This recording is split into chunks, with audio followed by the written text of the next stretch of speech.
So we will rely on the domestic market ostensibly. Liquidity is high in the banking system. Yes, banks and financial institutions do have limits that they can't go beyond, but I must say that they have been working with us assiduously in dealing with these issues.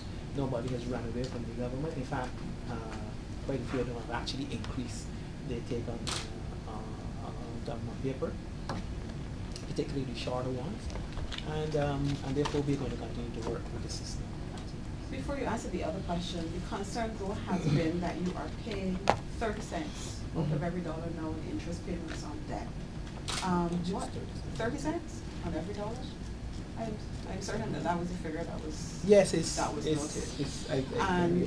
think it's a little higher. It's higher than that, though? It's probably 33 cents. Yeah. All right. To be totally honest, actually.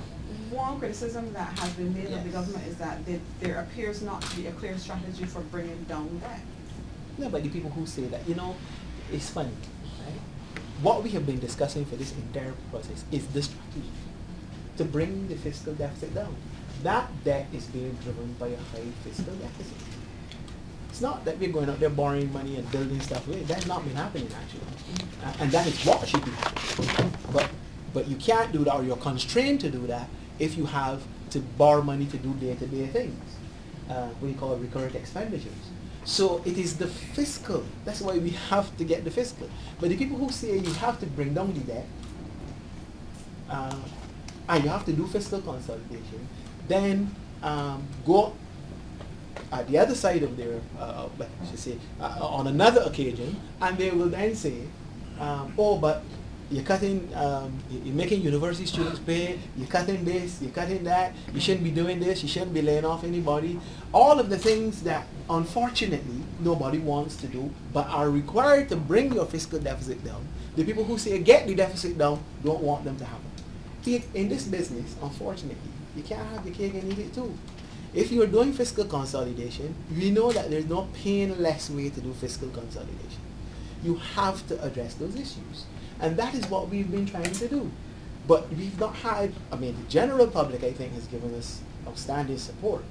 People complain. If you stand up on anybody's shoe with your foot, or their foot with your shoe, they're going to say, aye. There's no way that you can do that, unless you are featherweight. There's no way you're going to do that without causing the person some level of discomfort. And we understand that.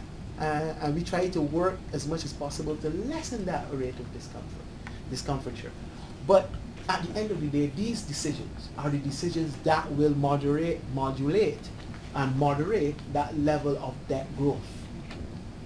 By pulling that fiscal deficit down, pulling government out of the market for short-term debt in particular, and so that you can bring that trajectory down. Now, it's not going to happen in the short term because the deficit is as high as it is, but it is a medium-term objective. So you will see it go up, as you have seen it, in the short term by some. But if you get the deficit down below a certain amount, it will stabilize, and then you will begin to see that trajectory going up. That is why these things are increasingly more important to be done, and that we have to meet those targets. And if we have revenue shortfalls, we have to find ways of boosting that revenue or find other ways of adjusting. Making cuts to expenditure, discipline or supplementaries, and these kinds of things. And that's the program we're doing. If there is a better mousetrap, then I say bring it. Let us see how it is how it is going to be done. Because at the end of the day, there is no way to get the deficit down other than cutting it. Of course, if you get an explosion of economic growth, and the GDP expands, you'll see that rate coming down. But we know that in an economy like Barbados that has not had 5% growth in years. In fact, on average, our growth has been what? 3% for the last 20, 30 years. So we're not going to see, unless something radical changes around here, like you discover oil or something like that, you're not going to get the 5 and 6 and 7% growth. So you're not going to get that. So you have to work within certain constraints. You have to focus on your medium-term growth and development strategy, do the structural changes to the economy that you require, upgrade your investment grade, which we've been doing, introduce new sectors like alternative energy, and hope that in the mix, over time, that all of those produce the type of results that you require to at least bring you to a reasonable and sane level of fiscal spending. To what extent have your colleague, Dr. Eswick's proposals have been... Hold a second. You haven't answered the question Yes. about whether you've considered resignation, given the criticism, heavy criticism that you've been on for years. Well, no. The answer to that is no. I am not. And, you know, I am a fighter. I'm not here to, you know, I don't run away from a task, and I don't throw my, as the Shakespearean term will go, I don't throw my sweaty nightcap in the air because people believe that, you know, they don't like me, or they don't like the policies I'm pursuing, or the government is pursuing, or whatever the case may be. This business is not for the faint-hearted, and it's not for the thin-skinned. You have to be able to take the criticism, see the ones that are constructive, and adopt those changes that are required. The ones that are more negative, see them for what they are, and, you know, and deal with them as such.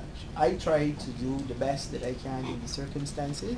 I try to benefit from the advice which I get from these guys, and of course at the end of the day, the final decision is mine, working in conjunction with my cabinet colleagues and cabinet and the government as a whole.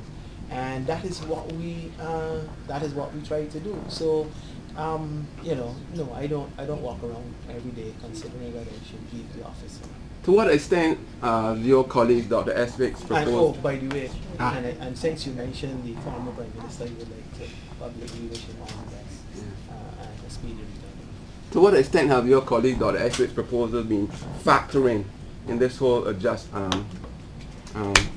fiscal adjustment program? What proposal?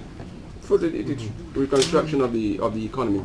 The reconstruction of the economy? Yeah. If you read Dr. Eswick's proposal, you will see a lot of what Dr. Eswick is proposing is actually being done. The only other element that I think is in there, apart from the matter of UAE, which we, you know, I mean, I would leave him to speak about that, but I can also say that, you know, some progress has been made in that particular regard, and you know, it's still in gestation. But the only other aspect is the issue of debt refinancing, which again is linked to the same proposal. So, and we actively look at that. We don't pretend to do debt restructuring. That's one of the things that we want to keep very far away. We meet our commitments, we meet them in full, and we meet them on time. And Barbados will continue to do that. We've never defaulted on a loan, local or international, and we have no intention to do so. And have been working up to 8 o'clock. And we know that cashiers close at 3. But some of our cashiers have not left office until late in the night. We don't leave anybody in the line. Now that's not to say that the lines haven't been long. Some of that can be eased by using the facilities available. You can pay online, for example, you can pay land tax online. You can pay by check. You don't need to go and stand up in the line to pay. You can clip it on the receipt, the bill, the demand notice, and put it in the drop box. And you can spread out at the different locations. A lot of people feel, there's some people in Barbados, I should say a lot, that believe that they haven't paid a bill unless they get a receipt one in their hands, or that they pay the land tax at the Treasury. Now, when you have a conflation of people wanting to get the 10% deposit with the monthly VAT, which comes in the middle of the month, and then you have people who unfortunately have to go there and stand up for very long times because they get caught in that to pay their driver's licenses and so forth, renew license and so forth and so on. Then you get those long lines. That will abate. We have 33 cashiers in the BRA, 33 spread across the country. We are in the process of trying to reduce the size of government and build efficiencies. I can't imagine a circumstance where people would be suggesting that we employ more people to do that job. Because what happens when this rush period settles down and there's not so much work? You'll then have to retrench them again. And in this environment, of course, you keep people on too long in the public service, they have certain legitimate expectations of staying on there for the rest of their lives. So we have to work with it. But I apologize to the public for those who have had to go stand up in those lines. It really, you know, especially when it is, you know, when the sun is hot, the sun is always hot really, but when it is humid, it can be pretty disconcerting, and especially for people who leave work to ask the boss for, you know, a half hour or 15 minutes to go and pay a land tax bill, and then 2 hours, you know, and the potential of losing their job. We have to find a better way of doing it. But in 2014, we are in the advanced electronic age. I mean, people do everything remotely from one of these phones. So why should we be having people lining up in droves to go and pay bills now?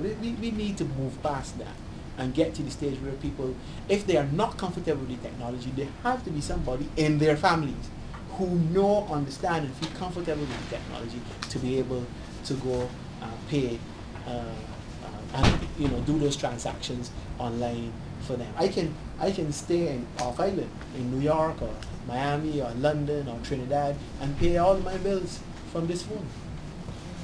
I can do that. Don't even go to the place where the bill is to be rendered. So in 2014, as we go forward in this new technological age, we should be having this situation with people standing in line for inheritance. But you know, it's a work in progress, and we have to see. But in terms of extended hours, I can tell you that our cashiers have been working beyond the call. In fact, only last week, I think, members of the account staff, and the cashiers and others were coming out to the BRA at the same time the board members were concluding their duty. So that's how hard they have been working. And of course, once you finish at the desk, you have to go behind in the back office and reconcile what has happened up front there. So the work doesn't end at 3 o'clock. The work, because all of that has to be reconciled and paid into the accountant general the same day as the suite goes around the various agencies. Minister, you mentioned about unless we get lucky and strike oil, and I couldn't help but remember the time when you ruled in Barbados' favor about an area of ocean between here and Trinidad. Is this why a suggestion was made about the United Arab Emirates? Are we looking to them to extract the oil to repay the debt and get some profit? No, I don't necessarily know that that's the reason why that was done. I mean, they do have expertise in that particular area and may be able to help, who knows. And certainly we will not shy away from any help. We have our colleagues in Trinidad and Tobago. I know BNOCL has been working with them as well. Okay. You know, in terms of helping us in that regard. My understanding from the updates that have been given by the Energy Minister, or the Minister responsible for energy in the Prime Minister's office, Senator Boyce, is that we are at a fairly advanced stage in completing all of the necessary facilitation to allow for the seismic work and potential exploration of offshore hydrocarbon resources. And I believe a strategy has been put in place for the Energy Division to lead that process. The legislation has been changed. As you know, the Prime Minister led that debate, and those changes have been adopted by Parliament. And I also know that other things have been put in place to allow for the Energy Division to invite persons in that community to make bids, so to speak, for various rounds. And you may have a bid round, or I believe they have been now given authority under the rules to be able to make direct negotiations with preferred candidates as they are shortlisted.